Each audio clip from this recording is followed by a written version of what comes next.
हा स्ट्रॅटेजिक वेल्थमधील गुंतवणूक आणि ट्रेडिंगच्या मुख्य तत्वांचा एकदम झटपट गोषवारा आहे.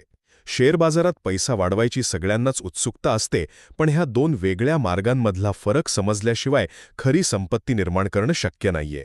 तर पहिला मुद्दा आहे गुंतवणूक, म्हणजेच इन्व्हेस्टिंग. हा पूर्ण संयमाचा खेळ आहे, जिथे तुम्ही आज पैसे लावता आणि पुढची 3 ते 10 वर्ष ते विसरून जाता. यात कंपनीचे फंडामेंटल्स बघितले जातात, यात रिस्क कमी असते आणि सर्वात भारी म्हणजे पॉवर ऑफ कंपाऊंडिंगचा फायदा मिळतो. जसं की SIP करणं किंवा सुरक्षित ब्लू चिप शेअर्स घेणं.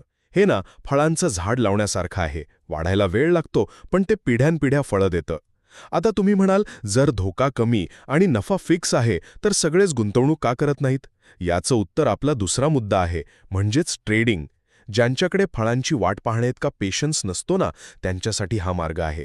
हे काही मिनिटांपासून काही दिवसांपर्यंतही असू शकतं. यात कंपनी काय करते यापेक्षा केवळ शेअरच्या किमती आणि चार्ट्सवर लक्ष असतं. जसं एकाच दिवसाचं इंट्राडे किंवा काही दिवसांसाठीचं स्विंग ट्रेडिंग.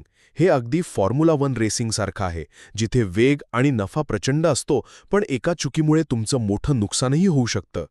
आणि शेवटी आपला तिसरा मुद्दा नवशिक्यांसाठी आहे. तुम्ही नवीन असाल तर नेहमी अधिक गुंतवणूक करायला शिका.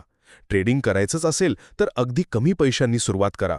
आता काही जण म्हणतील, अरे पण मला तर एका रात्रीत श्रीमंत व्हायचंय. तर मित्रांनो, लक्षात ठेवा, योग्य कौशल्याशिवाय वेगाच्या मागे धावणं नेहमीच आर्थिक नुकसानीला आमंत्रण देतं. थोडक्यात सांगायचं तर गुंतवणूक म्हणजे संयमातून केलेली संपत्तीची निर्मिती, तर ट्रेडिंग म्हणजे वेगातून मिळवलेला नफा.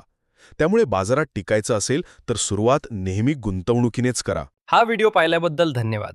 कृपया लाईक आणि शेअर करा आणि अशाच इंटरेस्टिंग व्हिडिओसाठी आमच्या YouTube चॅनलला नक्की भेट द्या.